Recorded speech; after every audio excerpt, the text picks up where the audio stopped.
Hi, and welcome back to ISCT TV. We have Matt Porteus here with us today. Hi, Matt. Thanks Hello. for coming onto the set. It's really great to see you. Great to see you. So, what's been your favourite take-home moment from the conference so far?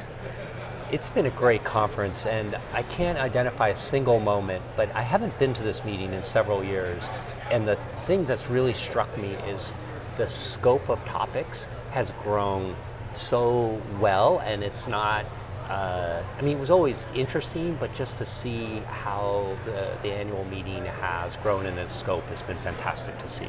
Yeah, it's just exploding, right? Yeah. It's amazing. And speaking of exploding, Yeah.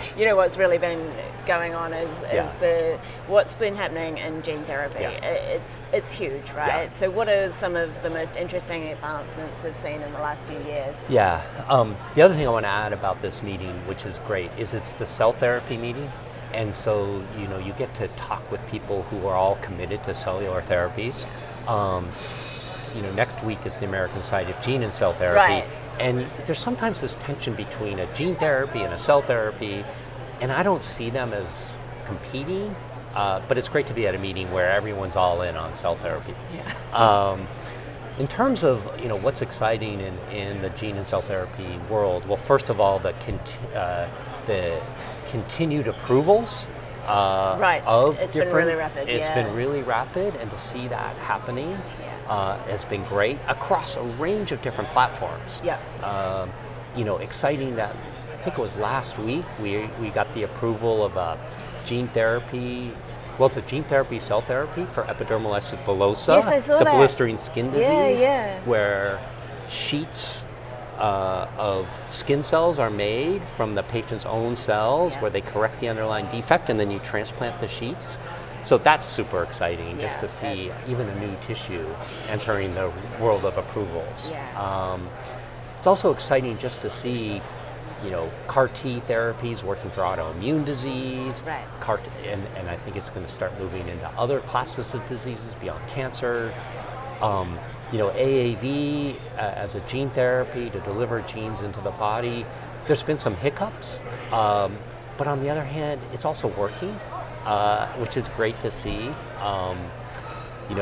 The approval of the first CRISPR therapy in 2023 was a breakthrough, but also exciting to see other genome editing approaches for both sickle cell disease and other diseases showing really interesting clinical results. So it's just like the science is working. The science is working in patients, not just in mice. Yes.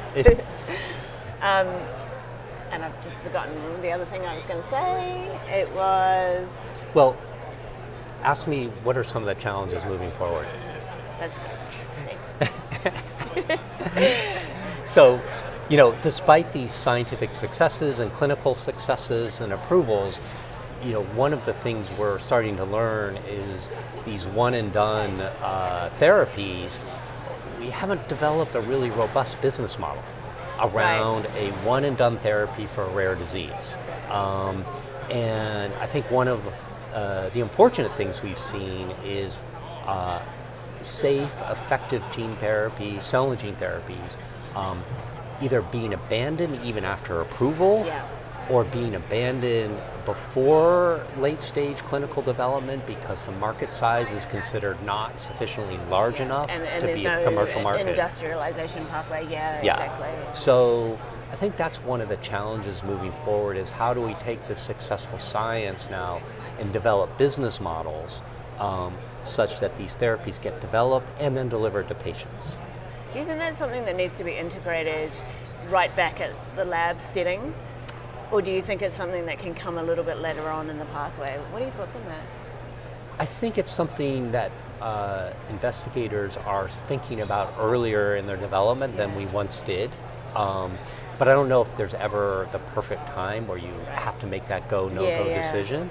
I also think these new business models are being developed and evolving, and we don't know which ones will work and which ones don't work. We have the Telethon Foundation taking back the approved Strimbelis and now going to distribute it through a not-for-profit. They've tacked Right. Okay. So there's different models emerging. There's different models emerging.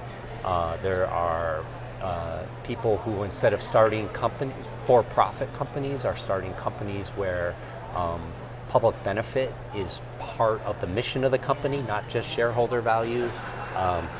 We don't know how those are going to work yet, but it's an interesting new model and almost an experiment to see how those will work. I'm so excited to see that and to see how that pans out, because I mean that's the conversation that we're having with everybody is, we have all this great technology, but how do we get it to the patients? And that's the most important part of everything that we're doing. And one of the things about this meeting, I think, is you really have this honed down.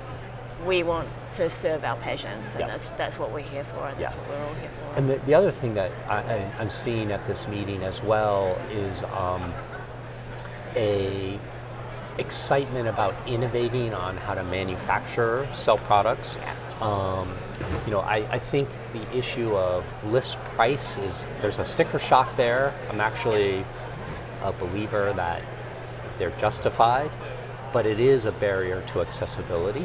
And to see the range of academic investigators, private companies, bigger companies, all starting to really think about turning bespoke therapies into something that can be more like making an automobile, where we make tens of millions around the world. I'm optimistic that in the not so distant future, and I'll be vague about what that means, that we will be making millions, if not tens of millions of cell therapies per year for people around the world. Yeah, I'm looking forward to that. Yeah. Hey, thank you so much for joining us today. Really appreciate it. Yeah. Thanks, everybody. Thank you.